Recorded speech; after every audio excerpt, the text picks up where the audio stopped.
Assalamualaikum warahmatullahi wabarakatuh. Di sini kami dari kelompok 1 akan menjelaskan tentang tablet mikroenkapsulasi dan contoh formulasi sediaannya. Berikut nama anggota dari kelompok kami. Yang pertama ada Ahmad Rizal Fitrianto, Ayu Nur Aliza, Maria Goretti, Afrian Ceun, Ismatul Maula, Fiona Iko, Uswatun Hasana, Mira Hafi Ilmita, Sri Intan Anggraini, dan Bernardinus. Yang pertama, pengertian mikroenkapsulasi adalah suatu proses di mana bahan-bahan padat, cairan, bahkan gas pun dapat dijadikan kapsul dengan ukuran partikel mikroskopik dengan membentuk salutan tipis wall di sekitar bahan yang akan dijadikan kapsul. Mikroenkapsulasi juga merupakan teknik yang digunakan untuk mengungkung suatu senyawa menggunakan bahan penyalut yang ukurannya sangat kecil. Adapun tujuan mikroenkapsulasi, 1. Mengubah bentuk cairan menjadi padatan, 2. Melindungi inti dari pengaruh lingkungan, 3. Memperbaiki aliran serbuk, 4. Menutupi rasa dan bau yang tidak enak, 5. Menyatukan zat-zat yang tidak tersatukan secara fisika dan kimia, 6. Membantu pelepasan inti, 7. Memperbaiki stabilitas bahan inti, 8. Sensitif terhadap cahaya, 9. Mengatur pelepasan bahan aktif, 10. Oksidasi dan pemanasan. Keuntungan dan kerugian. Keuntungan yang pertama, dengan adanya lapisan dinding polimer, zat inti akan melindungi dari pengaruh lingkungan luar. Yang kedua, dapat dicampur dengan komponen lain yang berinteraksi dengan zat inti. Yang ketiga, mikroenkapsulasi dapat mencegah perubahan warna dan bau serta dapat menjaga stabilitas zat ini yang dipertahankan dalam jangka waktu yang lama. Sedangkan kerugiannya, yang pertama, dibutuhkan teknologi mikroenkapsulasi. Yang kedua, harus dilakukan pemilihan polimer, penyalut, dan pelarut yang sesuai dengan bahan inti agar diperoleh hasil mikrokapsul yang baik. Yang ketiga, ada kalanya penyalutan bahan inti oleh polimer kurang sempurna atau tidak merata sehingga akan mempengaruhi pelepasan zat inti dari mikrokapsul.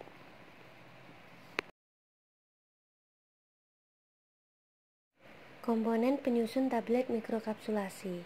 Yang pertama, bahan inti. Bahan yang spesifik yang akan disalut dapat berupa zat padat cair ataupun gas. Bahan inti yang digunakan sebaiknya tidak larut atau tidak bereaksi dengan bahan penyalut yang digunakan. Yang kedua, bahan penyalut. Bahan yang digunakan untuk melapisi inti dengan tujuan tertentu, seperti menutupi rasa dan bau yang tidak enak. Jumlah penyalut yang digunakan antara 1-70% dan pada umumnya digunakan 3-30% dengan ketebalan dinding penyalut 0,01-60 mikrometer. Yang ketiga, pelarut. Bahan yang digunakan untuk melarutkan pelarut dan mendispersikan bahan inti.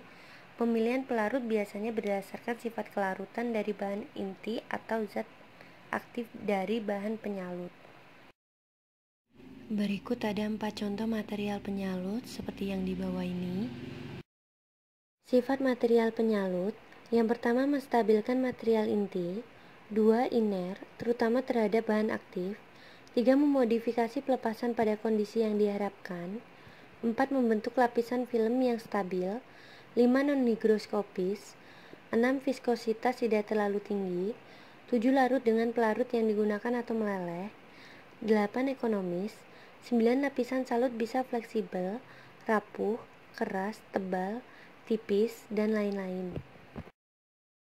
Teknik pembuatan mikroenkapsulasi ada 4. Yang pertama, spray drying. Yang kedua, spinning disc. Yang ketiga, suaservation.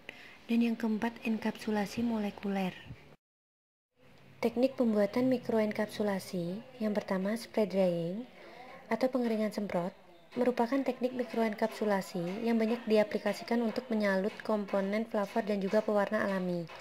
Yang kedua, spinning disc. Spinning disc merupakan modifikasi proses dari spray cooling dengan menggunakan metode atomisasi. Prinsip dari spray cooling mirip dengan spray drying, namun menggunakan udara dingin dalam proses pengeringannya. Spinning disc melibatkan pembentukan inti suatu suspensi di lapisan cairan, dan suspensi ini terletak di atas disc yang berputar dalam kondisi yang mengakibatkan lapisan film jauh lebih tipis daripada ukuran partikel inti. Pemakaian proses ini meningkat dengan cepat sejak tahun 2000 karena memberikan hasil yang seimbang atau bahkan lebih baik daripada spray drying atau spray culling dengan biaya proses yang tidak berbeda.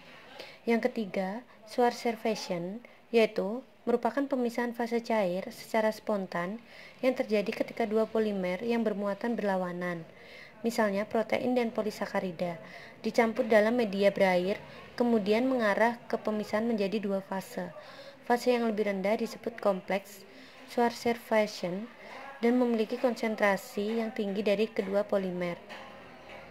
Fase atas disebut sebagai supernatan atau fase kesetimbangan yang merupakan larutan polimer encer. Schwarzerfaschen digunakan sebagai bahan makanan, misalnya pengganti lemak atau memberi rasa yang mirip daging dan belum material, seperti lapisan tipis film yang dapat dimakan dan kemasan. Yang keempat, enkapsulasi molekul. Juga dikenal dengan nama pemasukan kompleksasi. Proses ini menggunakan silodextrin untuk membuat kompleks dan imobilisasi molekul.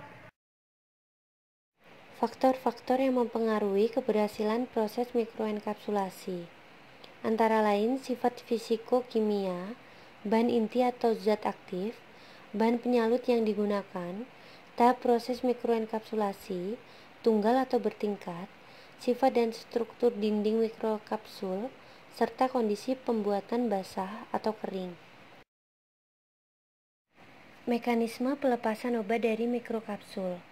Pelepasan obat dari bentuk mikrokapsul dapat melalui berbagai cara, yaitu melalui proses difusi melewati lapisan polimer, erosi dari lapisan polimer atau melalui kombinasi dari erosi dan difusi.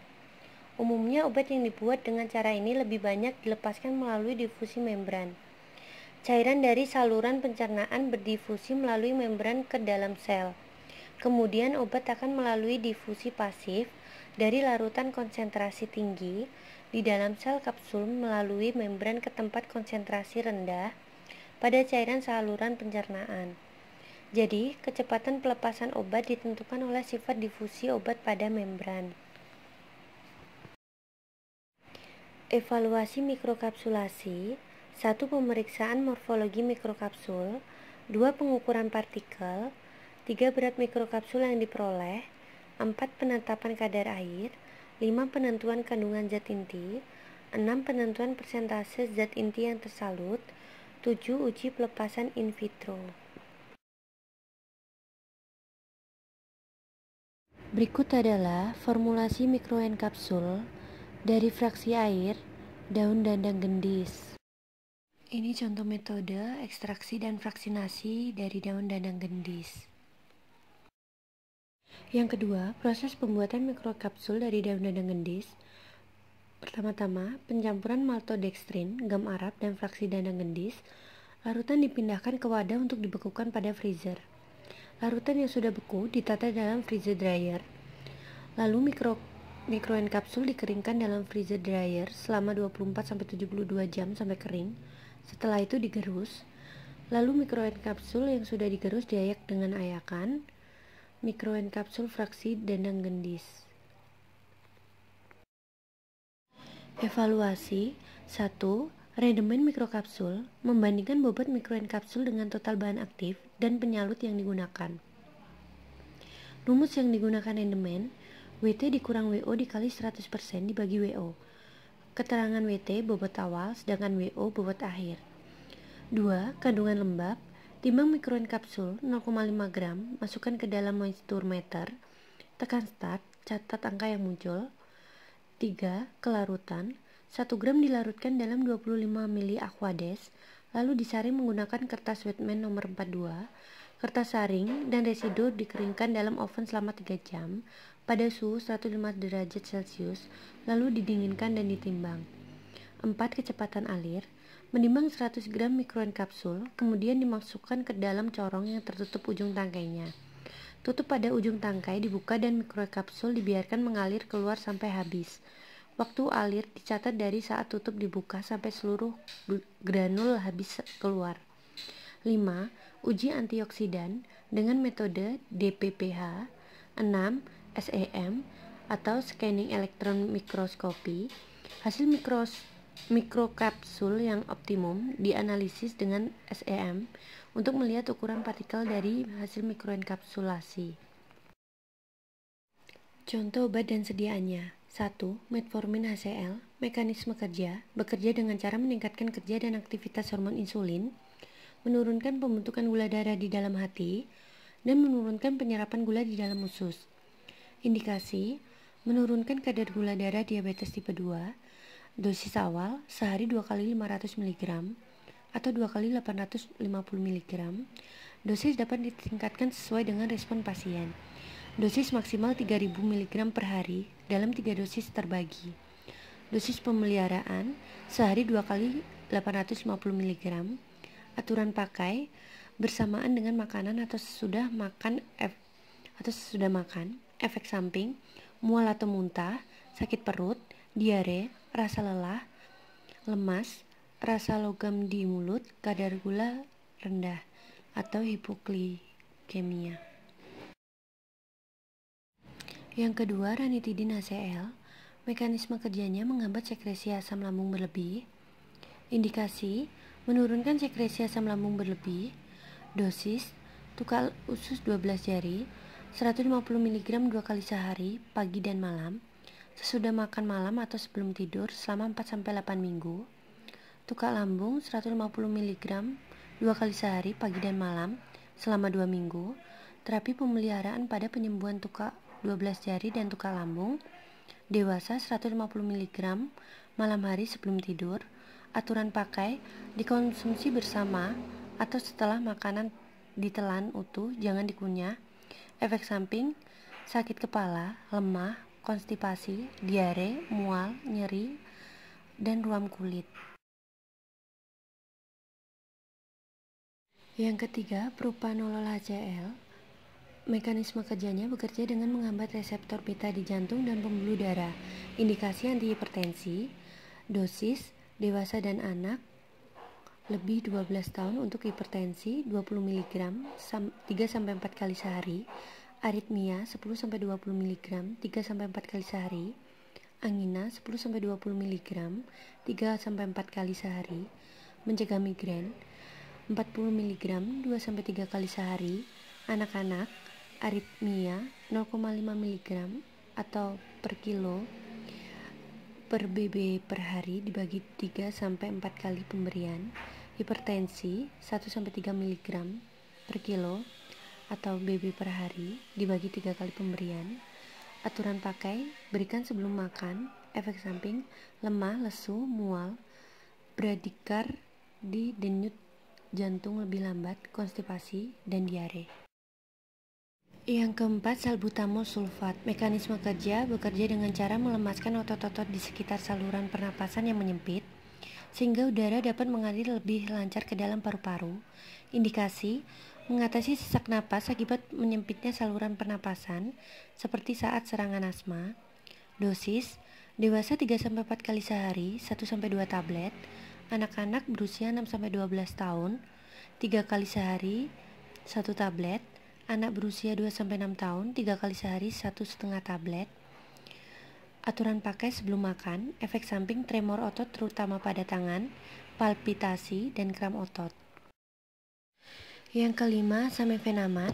Mekanisme kerja bekerja dengan menghambat enzim yang memproduksi prostaglandin, yaitu senyawa penyebab rasa sakit dan peradangan.